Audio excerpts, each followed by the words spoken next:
దేవుని నామానికి మహిమ కలుగుగాక.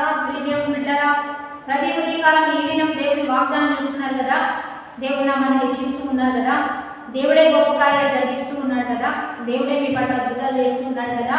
ఈ దినము దేవుడు మనతో ఏం మాట్లాడబోతున్నాడు చూద్దాం. పరిశుద్ధ లేఖన గ్రంథంలో నుంచి యెషయా గ్రంథం 60వ అధ్యాయం 14వ వచనం చదువుకుందాం.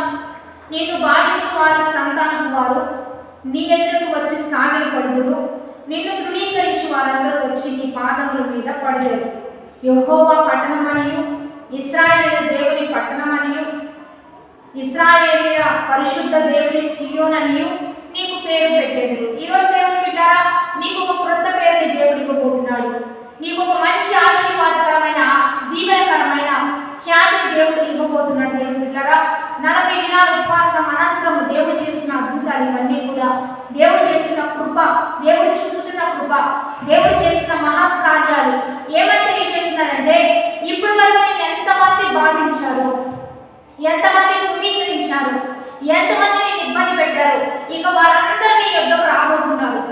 ఏమని రాబోతున్నారంటే, నీ యొద్దకు వచ్చి సాగిలపడి నీవు పరిశుద్ధ దేవుని పట్టణం మరియు దేవుడు నీకేం పేరు ఇస్తున్నాడంటే, వారి ద్వారా యెరూషలేము యొక్క పట్టణం మరియు ఇశ్రాయేలు యొక్క పరిశుద్ధ దేవుని పట్టణం మరియు నీ యొక్క దేవుడు దొరుకుతాడని, నీ యొక్క దేవుడు ఉంటున్నాడని, నీకు దేవుడు కార్యం చేశాడని, నీ పట్ల దేవుడు అద్భుతాలు చేస్తున్నాడని నిన్ను వారికి స్తుతించే విధంగా, నీ యొక్కకు వచ్చి సాగిలపడే విధంగా, నీ పాదముల మీద పడే విధంగా, నిన్ను తృణీకరించు వారిని, నిన్ను బాధించు వారిని దేవుడే చేయబోతున్నాడు. దేవుని బిడ్డలారా, ఎందుకంటే ఎంతమంది నిన్ను బాధించారో, ఎంతమంది నిన్ను తృణీకరించారో, ఎంతమంది నిన్ను ఇబ్బంది పెట్టారు, నీ ముందు ఒకవేళ నీకు తెలిసినా తెలియకపోయినా దేవాది దేవుడు మాత్రం దాన్ని చూస్తూ ఉన్నాడు. దేవుని బిడ్డలారా, అందుకని వారు చేసిన పనిని బట్టి, వారు చేసిన క్రియలను బట్టి దేవాది దేవుడు నీకు దొరికాడు కాబట్టి, నీ యొద్ద ఉంటున్నాడు కాబట్టి, నీలో ఆయన నివసిస్తున్నాడు కాబట్టి,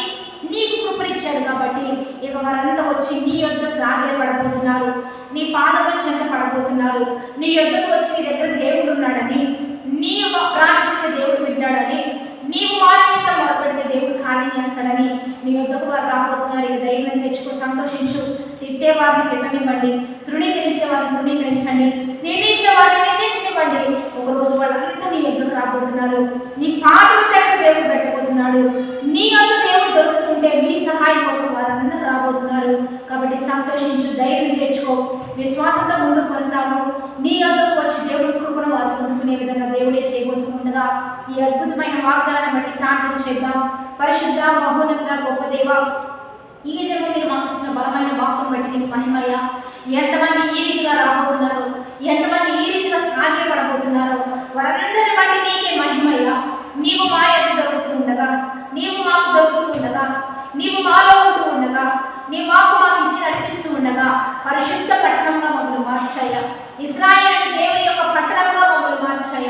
అద్భుతమైన ఖ్యాతినిచ్చి మహిమనిచ్చి మేము చేసిన ఈ భక్తిని బట్టి నీవు మా యొక్క అనేకులకు దొరుకునట్టుగా సహాయం చేస్తూ మా నిందకు తగిన ఘనతనిచ్చి, అవమానాలు తగిన ఆశీర్వాదాన్నిచ్చి, పూదాన్నిచ్చి, ఖ్యాతినిచ్చి, మంచి పేరునిచ్చి క్రొత్త సంవత్సరంలోకి మమ్మల్ని అడుగు పెట్టింపచేస్తూ ఈ 40 దినాల అనంతరం ఈ అద్భుతమైన వాగ్దానం ద్వారా మమ్మల్ని బలపరచమని నజరేయుడైన యేసుక్రీస్తు నామం పేరిట అడిగి వేడుకొని ప్రార్థిస్తున్నాము గొప్ప తండ్రి, ఆమేన్. మంచిది లైక్, షేర్, కామెంట్ చేస్తూ దైవికంగా సిద్ధపడదాం.